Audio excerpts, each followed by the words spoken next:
Hello and welcome to the How to Use Antilli tutorial.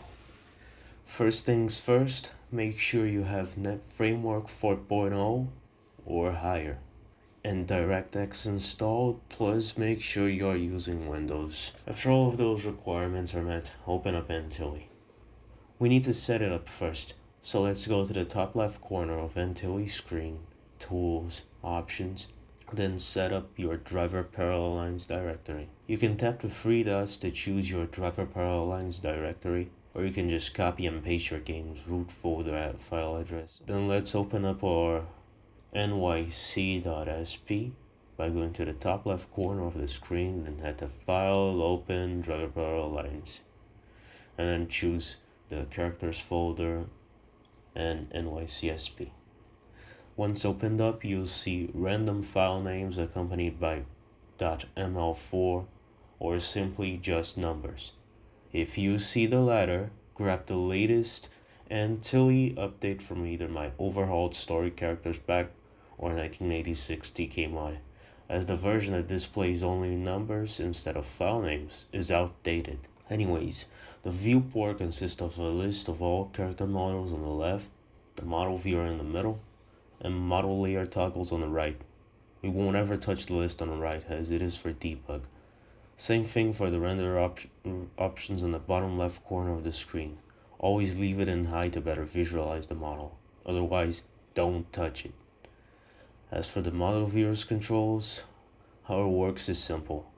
You can move the camera with left mouse button, right mouse button moves the camera pivot's angle, mouse scroll backwards and forwards triggers the zoom out and zoom in respectively.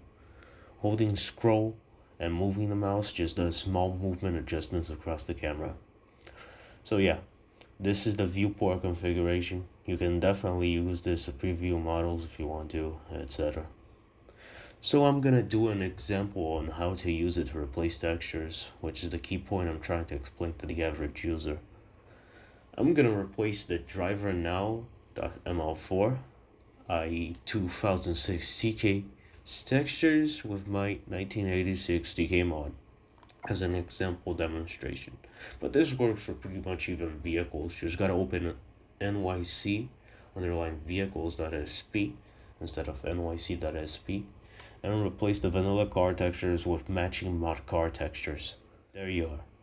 Oops, this tab is practically useless and only serves for debugging, but we aren't gonna do that. We're not all about all that. So click on the Textures tab on the bottom left corner of the screen. This part just features the currently selected model's textures. In this case, it's 2006 CK's textures plus his normal maps. In this instance, the key textures to replace are numbers 1, the body, and 3, hair and glasses. My readmes usually tell you which file you gotta replace for the model you downloaded and the model textures need to replace respectively, so you don't have to manually look around for them. Just make sure you replace the vanilla textures with the matching replacement textures. So bear my silence as I go through this mundane task of replacing his textures with the textures of my 1986 TK mod, a mod which youthens him down to his 26-year-old counterpart. A representation of how he could have looked like if he didn't have a 28-year-long sentence, but rather an 8-year-long sentence instead. Fuck, my throat. So after the replacement is done, just remember to save. No.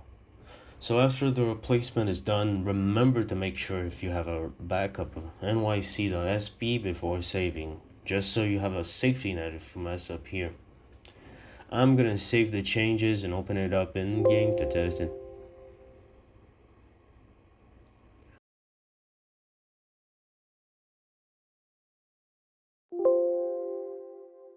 So yeah, you can see how the changes worked.